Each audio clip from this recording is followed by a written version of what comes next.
ታሪኩ የሚጀምረው በጥንታዊ የታኦ ቤተ መቅደስ ውስጥ ነው። ኤንዚያ ገና ጨቅላ ሕፃን እያለ በዚህ ገዳም ውስጥ ተጥሎ የተገኘ ሲሆን በገዳሙ መነኮሳት እንክብካቤ አድጎ የውጊያ ጥበባቸውን በሚገባ ሰልጥኗል። አንድ ቀን የገዳሙ መምህር አስጠርተውት ያልተጠበቀ ፈተና ቀረቡለት። በገዳም ውስጥ የሚገኙትን መነኮሳት በሙሉ መደባደብ ይኖርበታል። የዚህ ውድድር ዓላማም ገዳሙ ሁሉንም መነኮሳት ለመመገብ አቅም ስላጠረው ነበር ይህንን ፊልም ያዘጋጀው። ተሸናፊዎቹም ገዳሙን ለቀው መውጣት ይኖርባቸዋል። ኤንዚያ ይህንን ሲሰማ በውጊያ ጥበብ የተካነ መሆኑን ለማሳየት አሪፍ አጋጣሚ እንደሆነ አሰበ።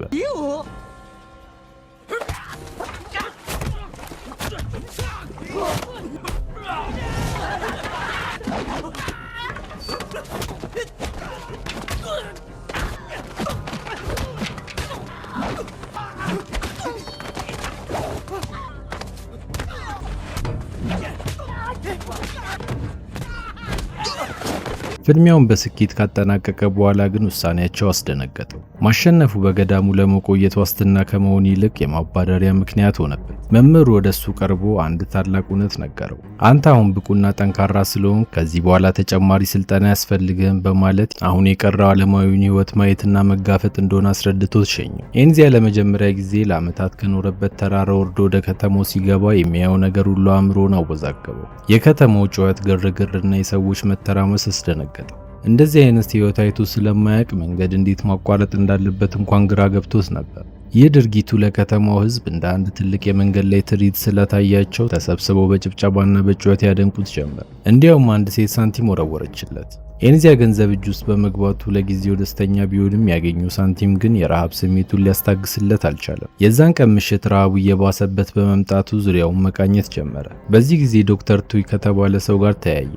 ሐኪሙ ከአንድ ምግብ ቤት የታሸገ ምግብ ይዞ ሲወጣ ሲመለከት የረሃብ ስሜቱን መቆጣጠር ስላቃተው የዶክተሩን ምግብ ቀምቶት እግሬ አውጭኝ አለ። ቱይም እጅ አልሰጠም። ብስክሌቱን እየነዳ በከተማው በል ለማባረሩን ቀጠለ።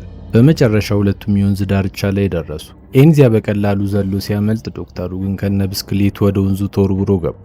ይህንን ሲመለከት አላስቻለው። ክፋት በልቡ ስለሌለ ዶክተሩን ለማዳን ወደ ውሃው ዘሎ ገባ። እንደምንም ከሞት የዚህን ሐኪም ሕይወት አትርፎ ዳር ላይ ሲያወጣው በኤንዚያ ቅንነትና የዋህነት ተገርሞ ምግቡንም ሳይቀበለው እንደውም ስራ መስራት ከፈለገ የሱ ረዳት ሆኖ በፋርማሲ ውስጥ እንዲሰራ ጋበዘው። ያን ምሽት ሐኪሙ ቤት ነበር ያደረው። ዶክተር ቱይ ከሚስቱ ጋር ነው የሚኖረው። የሚስቱ ባህሪ ግን ግራ የሚያጋባ ነበር። ለባሏ ምንም አይነት ትኩረትና ፍቅር አልነበራት። ይልቁንም ጊዜዋን የምታሳልፈው ከባሏ ወንድም ከሆነው ዳሮንግ ጋር ነበር። ያም ሆኖ ግን የኤንዚያን መምጣት አልጠላቸው። እንዲያውም በምግብ ሰዓት በሚያሳያቸው የዋህ ቀልዶች አዝናንቷታል። ዶክተሩ በፋርማሲ ውስጥ መድኃኒት ብቻ አልነበረም የሚሸጠው፣ በተለያየ በሽታ የሚሰቃዩ ታካሚዎችንም ያያል። ኤንዚያም ስራውን በፍጥነት ለምዶ በተለያዩ ነገሮች ያግዘው ጀመር። በተለይም የሚያለቅሱ ህጻናት ሲመጡ ኤንዚያ የኩንግፉ ችሎታውን በመጠቀም እያዝናና ህመማቸውን ያስረሳቸው ነበር። በእያንዳንዱ ቀን መጨረሻ ዶክተሩ ለኤንዚያ ደሞዝ ይከፍለዋል። ሆኖም ዶክተሩ የሚያገኘውን ገቢ ግማሹን ለወንድሙ ዳሮንግ ነበር የሚሰጠው። ዳሮንግ ደግሞ ከዶክተሩ የሚወስደውን ገንዘብ የፍቅር ቶኒክ የተባለ መድኃኒት ለመግዛትና የከሰረ ንግዱን ለመደጎም ይጠቀምበታል። በዚህ ቀን ግን ወንድሙ ዳሮንግ ቤተሰባቸው ያወረሳቸውን ሱቅ ሽጦ በአንድ ውድ ቀለበት እንደቀየረው አወቀ። ዶክተሩ በንዴት አብዶ ከሆነ ጠየቀው። እሱም አንተ ራስህ መነኩሴ የነበርክ ሰው ለሴት ብለህ ምንኩስና አንጥለህ የለ እንዴ? እኔን ልትወቅሰኝ አይገባም በማለት በፊዝ መለሰለት። ዶክተሩ በብስጭት ጥሎት ሄደ። የዚህን ጊዜ ኤንዚያ ተከትሎ ምን እንደተፈጠረ ጠየቀው። ዶክተር ቱይ ልክ እንደ ኤንዚያ መነኩሴ ነበር። ነገር ግን በአንድ ወቅት እጅግ ውብ የሆነች ሴት ቤተ መቅደሱ ስትጸልይ ተመልክቶ በፍቅሯ ወደቀ። ትኩረቷን ለመሳብ ያልፈነቀለው ድንጋይ አልነበረም። በመጨረሻ እንዳሰበው ተዋደው ለሷ የተመቻቸ ሕይወት ለመስጠት ሲል መንኩስናውን ጥሎ ወደ ከተማ በመምጣት ጠንክሮ መስራት ጀመረ። ወንድሙን በገንዘብ የሚረዳውን በወንድማማችነት ፍቅር ተገፋፍቶ እንጂ ማንም ያስገደደው አልነበረም። የዛን ቀን ምሽት ኤንዚያ ከተኛበት አጠገብ ካለው ክፍል ድምፅ ሰማ። ድምፁ ከዚህ በፊት ሰምቶት ባለማወቁ ነገሩን ለማጣራት መሰላል ይዞ በመስኮት አጮለቀ። በዚህ ጊዜ ዶክተሩና ሚስቱ አልጋ ላይ ሆነው ተመለከቱ። ከግንኙነታቸው በኋላ ለሚስቱ ስለ ወንድሙ ያለውን ጭንቀት አማከራት። የቤተሰቡን ንብረት ስላጠፋ ካሁን በኋላ አንዲት ሳንቲም እንደማይሰጠው ቆርጧል። እሷም ዝም ብላ ከማዳመጥ ውጪ ሌላ አንድም ማስተያየት አልሰጠችውም። በተጨማሪም ለክፉ ቀን ያስቀመጠው ከፍተኛ መጠን ያለው ገንዘብ ስላለ ስለ ገንዘብ እጥረት በጭራሽ እንዳትጨነቅ ገለጸላት። ገንዘቡንም የደበቀው በመኝታ ቤታቸው ውስጥ ካለው ቁም ሳጥን ጀርባ በግድግዳው ውስጥ እንደሆነ አሳወቃት። በሚቀጥለው ቀን ኤንዚያ ለዶክተሩ የተለያዩ መድኃኒቶችን ለማምጣት ወደ ዳሮንግ ሱቅ አመራ። ሱቁ ሲደርስ ግን ያልጠበቀው አስደንጋጭ ድምፅ ሰማ። የዶክተሩ ሚስት ከዳሮንግ ጋር እንደተኙ ወዲያው ነበር ያወቀው። በሁኔታው ቢደናገጥም የዶክተሩ ልብ እንዳይሰበር በማሰብ ያየውን ከመናገር ተቆጠበ። ሆኖም በኋላ ላይ ብቻዋን አግኝቶ ስለ ድርጊቷ ሲጠይቃት እሷ ግን ጭራሽ በማይገባ ጉዳይ አትግባ በማለት አመናጨቀችው። በዚህ ሁኔታ ቀናት አለፉ። በዚህ ቀን ዳሮንግ ከዶክተሩ ሚስት ጋር ሆኖ እያለቀሰ ይገኛል። ሊከፍሉ የማይችለው ትልቅ ዕዳ ውስጥ እንደተዘፈቀና መውጫ ቀዳዳ ስላጣ ራሱን ለማጥፋት እንደወሰነ እያስረዳት ይገኛል። እሷን በጣም አዝናለታለች። እሱን ከዚህ ችግር ለመታደግ ምንም ለማድረግ ቆርጣለች። ወደ ባሏ ከመሄዷ በፊት ግን ዳሮንግ ለዶክተሩ የሚሰጠውን መድኃኒት ቀይሮ እጅግ በጣም ጠንካራና አደገኛ የሆነ መድኃኒት ነበር የሰጣት። እሷም ወደ ቤት እንደተመለሰች ባሏ የነገራትን ሚስጥራዊ የገንዘብ ቦርሳ ለመውሰድ ግድግዳውን ስትቆረቁር ዶክተሩ በድንገት ገብቶ እጅ ከፍንጅ ያዛት። በድንጋጤ እየተርበተበተች ወንድሙ ስለገባበት ችግርና ዕዳ እያስረዳችው ኤልዚያ ስለ ግንኙነታቸው እንደነገረው ስለገመተችም ከዚህ በኋላ እንደማታገኘው ደጋግማ ማለችለት። እሱም በድንጋጤ ለረጅም ሰዓት ዝም ብሎ ካያት በኋላ የምትለውን በሙሉ አምኖ ተቀበላት። ያ ምሽት ግን የመጨረሻቸው ነበር። እኩለ ሌሊት ላይ የዶክተሩ ቤት በጩኸት ተናወጠ። ኤንዚያ በፍጥነት ቦታው ላይ ሲደርስ ሚስቱ በፍርሃት እየተንቀጠቀጠች ነበር። ዳሮንግ የሰጣት ጠንካራ መድኃኒት ከወሰደ በኋላ ዶክተሩ ልቡ ቆሞ በድንገት ሕይወቱ አልፏል። ኤንዚያ በሐዘን ተሰብሮ ለዶክተሩ የመጨረሻ ስንብት ሲያደርግ እኔ እያለሁ ከእንግዲህ አይረብህም ብሎ የገባለት ቃል ትዝ አለው። ከሚቀጥለው ቀን ጀምሮ የዶክተሩን ሱቅ የመምራት ኃላፊነት ተረክቦ ሱቁን እያጸዳዳ በነበረበት ሰዓት ባዶውን የመድኃኒት ብልቃጥ አስተዋለ። የዶክተሩ ሞት ተፈጥሯዊ እንዳልሆነና መንስኤው ይህ መድኃኒት እንደሆነ ለማወቅ ብዙ አልተቸገረም። የሐኪሙን ሞት ተከትሎ ዳሮንግ በልበ ሙሉነት ነበር የሟቹን ሚስት ይዟት ለመሄድ የወሰነው። በባህላቸው የ7 ቀን የያዘን ጊዜ እንኳን ሳይጠናቀቅ ሁለቱ ፍቅረኛሞች በአደባባይ አብረው ወጡ። ኤንዚያ ስለ ባህሉና ስለ ዶክተሩ ክብር ሊነግራቸው ሞክሯል። ሁለቱ ደስታቸውን ለማጣጣም በአቅራቢያው በሚገኝ ሐይቅ ላይ በጀልባ እየተዝናኑ በነበረበት ጊዜ ዳሮንግ በወንድሙ ሞት ቅንጣት ያህል ሐዘን አይታይበትም ነበር። ይህን እንደተረዳች የዛን ቀን ዳሮንግ ሆን ብሎ በመድኃኒቱ ፋንታ መርዝ እንደሰጣት ተረዳች። ወዲያውኑ በጀልባው ላይ ከባድ ጸብ ተነሳ። ጀልባዋ ከአቅሟ በላይ በትግላቸው በመወዛወዟ ከታች ውሃ ማስገባት ጀመረች። ሁለቱም በጀልባው ክፍል ውስጥ ተቆልፎባቸው ስለነበር መውጫ አጥተዋል። ጀልባዋ መስመጥ ስትጀምር ኤንዚያ ሁሉንም ነገር እያየ ስለነበር እነሱን ለማዳን ተወርውሮ ገባ። ወደ ጀልባዋ በቀረበ ቁጥር ግን በዶክተሩ ላይ የፈጸሙትን ጭካኔ ማሰብ በመጀመሩ ልቡ በበቀልና በምረት መካከል ተወጠረ። ለአንድ አፍታ ማዳን አለብኝ ወይስ የለብኝም ብሎ አመነታ። ያቺ አንድ አፍታ ማመንታት ግን የእነሱን ዕጣ ፋንታ ወሰነች። ጀልባዋ ሙሉ በሙሉ ሰጥማ የሁለቱም ሕይወት አለፈ። ኤንዚያ ከሐይቁ እንደወጣ በሰራው ስራ ከባድ የህሊና ጸጸት ውስጥ በመግባቱ ወዲያውኑ በአቅራቢያው ወደሚገኝ ቤተ መቅደስ ሮጠ። እዚያም አቦቴ የተባሉ ታላቅ መነኩሴ አገኘ። መነኩሴው ኃጢአቱ እንዲሰረዝለት በዚህ ሐውልት ፊት ተንበርክኮ ንስሐ እንዲገባ አዘዙት። በቡዲስት እምነት መሰረት ለ7 ተከታታይ ቀንና ሌሊቶች እህል ውሃ ሳይቀምስ ተንበርክኮ ምህረት እንዲደረግለት ከጸለየ በኋላ በመጨረሻ ከድካሙ ብዛት ራሱን ስቶ ወደቀ። ኤንዚያ አሁንም ቢሆን የሰራው ስራ ትክክል ይሁን ስህተት እርግጠኛ አልነበረም። ንስሐውን ጨርሶ ወደ ዶክተሩ ፋርማሲ ሲመለስ ጂያው የተባለ እንግዳ ሰው ሱቅ ውስጥ አገኘ። በሩን ቆልፎት ነበር። ይህ ሰው እንዴት እንደገባ ለኤንዚያ ግራ ነበር። ጂያው ልዩ የሆነ የኩንግፉ ጥበብ ተማሪ ሲሆን የተዘጋን በር በመክፈትና የግድግዳን አልፎ የመምታት ልዩ ችሎታ ነበረው።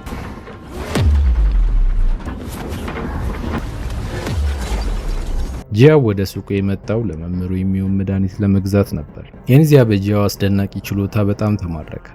መድኃኒቱን ከሸጠለት በኋላም በድብቅ ይከተለው ጀመር። በሰዓቱ ጂያው ከአሰልጣኙ ፓንግ ጋር ፍልሚያ ለማድረግ እየተዘጋጀ ሲሆን እሱም ፍልሚያውን በጉጉት መመልከት ጀመረ።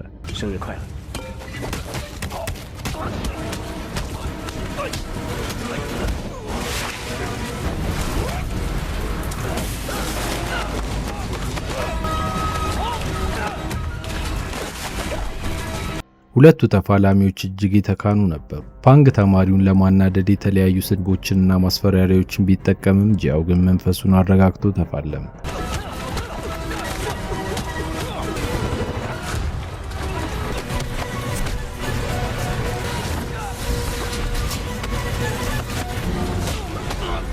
ሆኖም ልምድና ብቃት ወሳኝ ናቸውና በመጨረሻ ፓንግ ተማሪውን በአስገራሚ ብልጫ አሸነፈ። ጂያው በፍልሚያው ውስጥ ተስፋ ከመቁረጥ ይልቅ ከዚህ ቀደም የተከለከለውን ልዩ ምስጢራዊ የውጊያ ጥበብ በመጠቀም ተጋጣሚውን መሬት ላይ ጣለ። ይህ ድርጊቱ ግን አንድ እውነት አጋለጠ። እሱም ጂያው ይህንን የረቀቀ ጥበብ ከማስተሩ ተደብቆ ሲለማመድ ነበር። ሆኖም ግን ማስተሩ ፓንግ በዚህ ድርጊት ከመቆጣት ይልቅ እንደውም ብቃቱንና ተነሳሽነቱን አደነቀ። ከገዛ ልጁ ይልቅ በተሻለ ሁኔታ ጥበቡ እንደተረዳ በመመስከር የትምህርት ቤቱንና የቡድኑን ቀጣይ መሪና ወራሽ እሱ እንደሚሆን ቃል ገባለት። በዚህ የክብር ዜና ልቡ በደስታ የተሞላው ጃው በደስታ ቦታውን ለቆ ወደ ውጭ መውጣት ጀመረ። አሰልጣኙ ያሰበለትን ግን አላወቀም። ፓንግ ፊቱን እንዳዞረለት በጃንጥላው ከኋላው ወቅቶ ህይወቱን ቀጠፈ። ድብቁን የውጊያ ጥበብ በመስረቁና የራሱ ልጅ የትምህርት ቤቱ ብቸኛ ወራሽ እንዲሆን በመፈለጉ ጃው መሞት ነበረበት። በቀጣዩ ቀን የፓንግ ልጅ ቺዚ ለአባቱ መድኃኒት ለመግዛት ወደ ኢንዚያ ፋርማሲ መጣ። ቺዚ በእጁ ያልበሰለ ስጋ ይዞ ነበር። ይህንን ስጋ በደንብ አብስሎ ለመብላት ስላሰበ የኢንዚያን ኩሽና ለመጠቀም ፍቃድ ጠየቀው። እሱም አብረው የሚበሉ ከሆነ ማብሰል እንደሚችል ገልጾለት ስጋውን ማብሰል ጀመሩ። ምግቡ ደርሶ ሁለቴ እንደጎረሱት ግን ነገሮች ወደ አስገራሚና ስቂኝ ሁኔታ ተቀየሩ። የበሉት ስጋ በውስጡ የቅዠት ኬሚካል ነበር። የሁለቱም ፊት በከፍተኛ ሁኔታ አበጠ። ወዲያውም አስፈሪ ቅዠቶች በቁማቸው ማየት ጀመሩ። ኤንዚ የሞተችውን የሐኪሙ ሚስት መንፈስ እስከ ማየት ደረሰ። ይህንን አስፈሪና ግራ የሚያጋባ ስሜት በመጠጥ ለማጥፋት ወሰኑ። ነገር ግን መጠጥ ለመግዛት የሚሆን በቂ ገንዘብ አልነበራቸው። ለዚህም ወደ አንድ ቤተ መቅደስ በመሄድ የምጽዋት ሳጥኑን ለመስረቅ ወስነው ወደ ቦታው አመሩ። ዙ የተባለ የቤተ መቅደሱ ጠባቂ ግን ደርሶባቸው በአሰቃቂ ምቶች ከግራና ቀኝ እያጋጨ ፍዳቸውን ያበላቸው ጀመር። ቺዚ በፍርሃት እግሬ አውጪኝ ብሎ ሸሸ። በሌላ በኩል ኤንዚያ ግን ከመሸሽ ይልቅ በሰራው ስራ ተጸጽቶ ዙን ይቅርታ በመጠየቅ ይህንን የፍልሚያ ጥበብ እንዲያሰለጥነው መለማመጥ ጀመረ። ሆኖም መነኩሴ ጥያቄውን አልተቀበለው። በማግስቱ ጠዋት ቺዚ ስለገጠመው ሽንፈትና ስለ አደገኛው መነኩሴ ለአባቱ ለፓንግ ነገረው። ፓንግ ታሪኩን ሲሰማ ወዲያውኑ ነበር የልጅነት ባላንጣው የነበረው ዙ መሆኑን ያወቀው። ከዚህ መነኩሴ ጋር በወጣትነታቸው አብረው ሰልጥነዋል። ፓንግ የውጊያ ጥበቡን የሰረቀውም ከዚህ መነኩሴ ነበር። ይህንን እያወሩ ሳለ ኤንዚያ የታዘዘውን መድኃኒት ይዞ ደረሰ። መድኃኒቱን ተቀብሎ ካሰናበተው በኋላ ወደ ቤተ መቅደሱ የመራውና ስለ ቦታው የነገረው ኤንዚያ የተባለ ወጣት እንደሆነ ሲነግረው ፓንግ በኤንዚያና በድሮ ጠላቱ ዙ መካከል ሚስጥራዊ ግንኙነት እንዳላቸው ጠረጠረ። የሆነ ሴራ እንዳሴሩለት ገምቶ። ይህ በእንዲህ እንዳለ ኤንዚያ ደግሞ ጓዙን ጠቅልሎ ወደ ቤተ መቅደሱ በመመለስ ቀደም ሲል ያገኘውን ዙ የተባለ መነኩሴ እንዲያሰለጥነው መለመን ጀመረ። ፈቃደኝነቱና ትጋቱን ለማሳየትም የቤተ መቅደሱን ግቢ ሳይጠየቅ መጥረግ ጀመረ። ዙ አጠራረጉን ለተወሰነ ጊዜ ካስተዋለ በኋላ መጥረጊያውን ተቀበለው። መጥረግ ትልቅ ትኩረት የሚጠይቅ ስራ እንደሆነና የራሱ የሆነ ልዩ ቴክኒክ እንዳለ እያስተማረው በተግባር አሳየው። ኤንዚያ እስከተወሰነ ጊዜ ቤተ መቅደሱን መጥረግ ሆነ ስራው። በዚህ ቀን አንዲት ሴት ወደሱ ቀርባ ሕይወትሽን የሚታደገውን ሰው በዚህ ቤተ መቅደስ ውስጥ ታገኘዋለሽ የሚል ትንቢት ስለተነገራት እሱን ፈልጋ እንደመጣች ነገረችው። የዚህ ሴት የልብ ምኞትና ትልቁ ህልሟ ልጅ መውለድ ነበር። ይህንን የልብ መሻቷን የተረዳው ኤንዚያም ህልሟን እውን ለማድረግ የሚችለውን ሁሉ በማድረግ እንደሚረዳት ቃል ገባለት። አመሻሽ ላይ ስለዚህ ጉዳይ ምክር ለመጠየቅ ሮሶንግ የተባለ መነኩሴ ያገኘ። ሁለቱም አይኖቻቸውን በመጨፈን በአካል ሳይሆን በምናዊ ዓለም ውስጥ ተገናኝተው በቤተ መቅደስ ውስጥ ስላለው አንድ ሚስጥራዊ ክፍል ነገረው። ይህ ክፍል ቀደም ሲል ወንዶች ልጅ መውለድ የሚፈልጉ ሴቶችን የሚወስዱበት ቦታ እንደነበርና እሱም ይህንን ቦታ ለመጠበቅ ሲል ከረጅም ጊዜ በፊት እንደቆለፈው ገለጸለት። ሮሶንግ ይህንን ታሪክ እየነገረው ለምን ፈገግ እንዳለ ግራ ቢገባውም አይኑን ሲገልጥ ግን የሚስጥራዊ ክፍል ቁልፍ በእጁ ላይ አገኘው። ከዚያ በኋላ ምንም ጊዜ ሳያጠፋ ልጅቷን ፈልጎ ወደ ተቆለፈው ክፍል ወሰዳት። ክፍሉ ውስጥ ሲገቡ ነው ሁሉም ነገር የተገለጸለት። ቦታው ለጸሎት ሳይሆን ለፍቅር ግንኙነት የተዘጋጀ መሆኑን ተረዳ። በዚያም ሌሊት ሁለቱ አስደሳች የሆነ ጊዜ አብረው አሳለፉ። ነገር ግን ልጅቷ የግንኙነታቸው ለአንድ ጊዜ ብቻ የሚሆንና ዳግም ላይ ይገናኙ ስለሚችሉ ስሟን እንኳን ለመንገር ፈቃደኛ አልሆነች። የዛን ቀን ረፋድ ላይ ኤንዚያ ይህንን ያሳለፈውን ልዩ ገጠመኝ ለዙ ካካፈለው በኋላ እሱም በምላሹ የራሱን ሕይወት ታሪክ እንዲነግረው ጠየቀ። እሱም ተስማምቶ ያሳለፈውን እንዲህ ሲል ተረከለት። የቀድሞ ማስተሩ ከዚህ ዓለም በሞት ሲለይ የዝንጀሮ የውጊያ ጥበብ የተሰኘውን ልዩ ቴክኒክ ያስተላለፈው ለገዛ ልጁ ለፓንግ ሳይሆን ለዙ ነበር። ማስተር ይህንን ያደረገው ልጁ ፓንግ ለዚህ ክብር ብቁ እንዳልሆነ ስላመነ ሲሆን የትምህርት ቤቱ ቀጣይ ወራሽና መሪ ዙ እንዲሆን በመወሰናቸው ነው። በዚህ ውሳኔ በቅናትና በንዴት የተቃጠለው ፓንግ ዙ ላይ ከፍተኛ ጥቃት በመሰንዘር ከትምህርት ቤቱ እንዲሸሽ አደረገ። ዙ አሁን በቤተ መቅደስ ውስጥ ሆኖ የሚጠብቀው አንድ ቀን ይህንን ሚስጥራዊ ቴክኒክ ኃላፊነት ለሚሰማው ትክክለኛ ሰው የሚያወርስበትን ቀን ነው። ጨዋታቸው ገና ሳያልቅ ፓንግ በድንገት ቦታው ላይ በመምጣቱ ንግግራቸውን አቋረጠው። ፓንግ የመጣው የአባቱ ሚስጥራዊ ውጊያ ጥበብ የያዘውን መጽሐፍ ለመውሰድ ነው። ዙ ግን እንዲህ አይነት መጽሐፍ ፈጽሞ እንደሌለ፣ ሆኖም እሱ የሚያውቀውን ጥበብ ሁሉ በራሱ እጅ በጻፈው ማስታወሻ ደብተር ላይ እንዳሰፈረው አስረዳ። በመካከላቸው የነበረውን ጠላትነት ለማብረድና ለመታረቅ ሲልም ይህንኑ ማስታወሻ ሊሰጠው ፈቃደኛ ሆነ። ነገር ግን በልቡ ጥላቻ የሞላው ፓንግ ማስታወሻው እንደተቀበለ አጠገባቸው እየነደደ ወደ ነበረው እሳት ውስጥ ወረወረው። ኤንዚያ መጽሐፉን ለመታደግ በፍጥነት ቢሮጥም ፓንግ ቀድሞ ዘሎ በመግባት አራቀው። ብዙ ነገሮች ወደ ከፋ ግጭት እንዲያመሩ አልፈለገም። ስለዚህም ከዓመታት በፊት ትምህርት ቤቱን ጥሎ በመጥፋቱ ፓንግን ከልቡ ይቅርታ ጠየቀው። አሁን ሲያስበው በዚያን ጊዜ ሸሽቶ ከመሄድ ይልቅ አብረው መማርና ማደግ ይችሉ እንደነበር በመረዳቱ በአክብሮት ለፓንግ እጅ ሊነሳ ጎንበስ አለ። ነገር ግን ፓንግ አሁንም በቂም እንደተሞላ ነበር።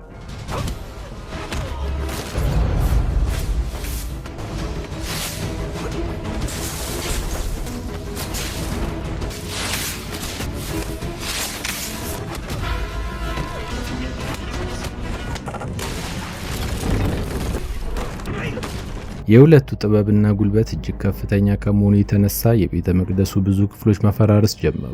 በዚህ መሃል ፓንግ በኤንዚያ ላይ ጉዳት እንዳያደርስበት በመፍራት ዙ በተደጋጋሚ እየገፋ ከብዙ ምቶች አድኖት። ተማሪውን ለመታደግ የሚያደርገውን ፈጣን እንቅስቃሴ የተመለከተውን ፓንግ ድንገት ፍልሚያውን አቁሞ ከቤተ መቅደሱ ወጥቶ ሄደ። ሆኖም ይህ ማታለያ ብቻ ነበር። የቤተ መቅደሱ በሮች እንደተዘጉ ፓንግ ውጭ ሆኖ በግድግዳው በኩል ሚስጥራዊ ቴክኒኩን በመጠቀም ጥቃት ሰነዘረ። ፍርስራሾቹም እንደ ጥይት ወደ ዙ ተወረወሩ። ፓንግ ያሸነፈ መስሎት ውጤቱን ለማየት ወደ ውስጥ ቢመለስም ዙ በህይወት መትረፉን ሲያይ ደነገጠ። ከዚህ አስደናቂ ፍልሚያ በኋላ ፓንግ ከቦታው ማምለጥ ቢችልም ወደ ቤቱ እንደደረሰ ግን በከፍተኛ ሁኔታ ተጎድቶ ስለነበር ራሱን ስቶ ወደቀ። ልጁ ቺዚ አባቱ ያለበትን ሁኔታ ሲያይ ለህመሙ የሚሆነውን መድኃኒት ለመፈለግ መሳቢያዎቹን ያተራምስ ጀመር። ከመድኃኒቱ ጎን ግን አንድ ሽጉጥ ተመለከተ። በሌላ ትዕይንት ዙ ኤንዚያን አዲስ ትምህርት ማስተማር ጀምሯል። ለጊዜው ተግባራዊ ውጊያ ልምምድ ከመጀመራቸው በፊት ስለ ተፈጥሮ ኃይሎች ማስተማር ጀመረ። ኤንዚያም ለዚህ ውለታው ምስጋና ይሆን ዘንድ ፓንግ ሊያቃጥለው የወረወረውን ማስታወሻውን ከእሳቱ አድኖት መለሰለት። ደስታው ግን ብዙም አልቆየም። ምሽት ላይ ኤንዚያ በአልጋው ላይ ተኝቶ በነበረበት ሰዓት የቤተ መቅደሱ ጸጥታ የሚሰነጥቅ ተከታታይ የሽጉጥ ድምፅ አስተጋባ። በድንጋጤ ተስፈንጥሮ ወደ ውጭ ሲወጣ መምህሩ በጥይት ቆስሎ ደሙ እየፈሰሰ አገኘ። በሞት አፋፍ ላይ የነበረው ዙ የመጨረሻው ምኞቱ ቻው የተባለውን ሰው በማግኘት የማስታወሻ ደብተሩን ማስረከብ እንደሆነ ነገረው። ኤንዚያ ግን ቻው ማን እንደሆነ ስለማያውቅ ተሸክሞት ወደ ጠቢቡ መነኩሴ ሮሶንግ ወሰደው። ሮሶንግም የነበረበትን ሁኔታ ካስተዋለ በኋላ መፍትሄ እንደሌለው ገልጾለት የዙ ሕይወት እዛው አለ። በሌላ በኩል ፓንግ ከህመሙ ሲነቃ አንድ አስደንጋጭ እውነት ተረዳ። የገዛ ልጁ ቺዚ ባላንጣውን ዙን በሽጉጥ እንደገደለው ዜናው ደረሰ። ኤንዚያ ደግሞ ስለ ቻው ማንነትና የት እንዳለ አውቋል። በከተማው ቲያትር ቤት ውስጥ ተዋናይ ሆኖ እንደሚሰራ ሰማ። የዛኑ ቀን ወደ ከተማው በመጓዝ የቻው ትርኢት እስኪያልቅ ጠብቆ ስለ ዙ አሳዛኝ ሞት አረዳው። ቻው በደም የተጨማለቀውን ልብስ ቢመለከትም ነገሩን ማመን ከበደው። ዙ ተማሪ ተቀብሎ አያውቅም። ከዙ ጋር የነበራቸውን የቆየ ታሪክ አጫወተው። ሁለቱም የኩንግፉ ትምህርት ቤት ውስጥ ከመግባታቸው በፊት ወታደሮች ነበሩ። አብረው ብዙ ጦርነቶች ላይ ዘምተዋል። በዚያን ወቅት ቻው በከባድ ሱስ የሚሰቃይ ተዋናይ ነበር። የመጀመሪያው ጦርነት ሲጀምር ቻው በፍርሃት ሊሸሽ አስቦ ነበር። ዙ ነበር ተከትሎት በመምጣት በጦርነቱ መሃል አእምሮን እንዳይስትና ራሱን እንዲጠብቅ የረዳው። የጓደኛውን ሞት ሲሰማ ቻው ልቡ በበቀል ተሞላ። ኤንዚያም ገዳዩ ፓንግ ሊሆን እንደሚችል ግምቱን ነገረው። ቻው በንዴት ወደ መድረኩ ላይ በመውጣት ቀሪውን ትርኢት እንደሰረዘ ለህዝቡ አወጀ። ይህ ድርጊት ግን ለፍቅረኛው ውድ የሆኑትን የፊት ወንበር ትኬቶች ገዝቶ የነበረውን የፖሊስ ኮሚሽነር እጅግ አስቆጣ። ወዲያው ወታደሮቹ እንዲደበድቡ ታዘዘ። ለቻው ግን ይህ ቀላል ፍልሚያ ነው።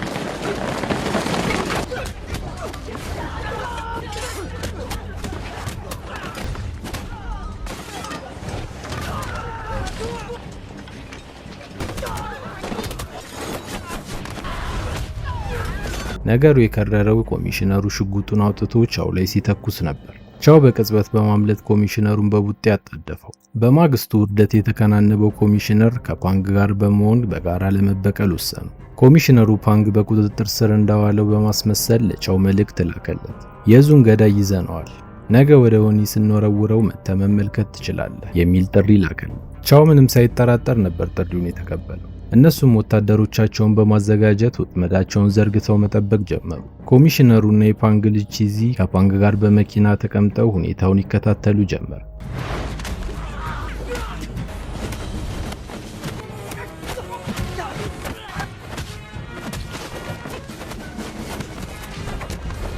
ነገር ግን ለነዚህ ተራ ወታደሮች የቻውና የኤንዚያ ጥምረት ከባድ ፈተና ሆነባቸው። እጅና ጓንት ሆኖ በመቀናጀት ሁሉንም ወታደሮች በሰከንዶች ውስጥ ድባቅ መቷቸው። ወታደሮቹ መሸነፋቸውን ያረጋገጠው ቻው በቀጥታ ወደ መኪናው በመራመድ ዋናውን ጠላት ፓንግን ለብቻው ሊፋለመው ተዘጋጀ።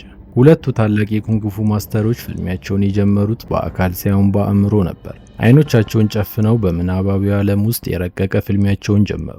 ነገር ግን ተንኮለኛው ፓንግ በክህሎት ሊበልጠው ስላልቻለ ማጭበርበርን መረጠ። ቻው አይኑን ጨፍኖ በነበረበት ፓንግ በድብቅ ለአንድ ወታደር ምልክት ሰጠ። ወታደሩም አጋጣሚውን በመጠቀም ክንዱ ላይ አቆሰለው። ይሁን እንጂ ይህ ጉዳት የቻውን ቁጣ ከመቀስቀስ ውጭ አልጠቀማቸው። ፓንግ መፈናፈኛ አጣ።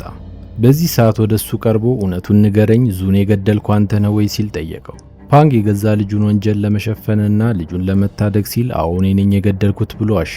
በዚህ ሰዓት ነበር ቺዚ በጸጸት ተሞልቶ ሽጉጡን እንደያዘ ብቅ ያለው። ድምፁን ከፍ አድርጎ ገዳዩ እኔ ነኝ ሲል ለእውነት መሰከረ። ኤንዚያ በንዴት ቺዚን ደጋግሞ በመምታት ሽጉጡን ከእጁ ላይ ቀማው። ሽጉጡን ሊተኩስ ባሰበበት ቅጽበት አንድ ትልቅ እውነት ወደ አእምሮ መጣ። ዙ ገዳዩ ቺዚ መሆኑን ቢያቅም ከመሞቱ በፊት ግን ገዳዩ ማን እንደሆነ ስሙን ለመናገር ተቆጥቦ ነበር። ይህ የከረረ የበቀል ሰንሰለት እንዲያበቃና ጥላቻቸው እዛው እንዲቆም ስለፈለገ እንደሆነ ተገነዘበ። የዙ የመጨረሻ ይቅርታና ምህረት የፓንግን ልብ ነካው። ፓንግ ያለፈውን ስህተት ለማረምና ልጁን ያለ ጥላቻና በቀል አዲስ ህይወት እንዲጀምር ሲል የቻውን ጦር ነጥቆ በገዛ እጁ ህይወቱን አጠፋ። በዚያ የሐዘንና የድንጋጤ ድባብ ውስጥ እያሉ የተረሳው ኮሚሽነር ከመኪናው ውስጥ ሆኖ በመተኮስ ቻውን እግሩ ላይ መታው። ኤንዚያና ቺዚ እሱን ለማስቆም ተከታትለው ሮጡ። እየዘለለ መኪናውን ለማስቆም ቢሞክርም ግን አልተሳካለት። ከቆይታ በኋላ ኮሚሽነሩ መታጠፊያ ላይ ፍጥነቱን ሳይቀንስ ሲታጠፍ ከፊቱ ካልጠበቀው ሰው ጋር ተፋጠጠ። ቻው ነው። በዚያ የቆሰለ እግሩ ቀድሞ ደርሶ ጦሩን ደግኖ እየጠበቀው ነበር። ከዚህ ድል በኋላ ኤንዚያ የዙን አስክሬን በመያዝ ወደ ተራራው በመመለስ የጀመረውን ልምምድ ቀጠለ። በህይወት ውስጥ ያለውን ክፋትና ደግነት፣ ጥላቻና ፍቅር እንዲሁም ሞትና መስዋዕትነት በተግባር ስላየና ስላጣጣመ እውነተኛ ጥበብን ተላብሶ በመጨረሻ ስልጠናውን አጠናቀቀ። እስከ መጨረሻው ስለተከታተላችሁኝ አመሰግናለሁ። ምንም አይነት ሐሳብና አስተያየት ካሉት ኮሜንት ላይ ለማስቀመጥ ወደ ኋላ ይበሉ። ቪዲዮውን ላይክ እና ሰብስክራይብ በማድረግ ያበረታቱን። አመሰግናለሁ።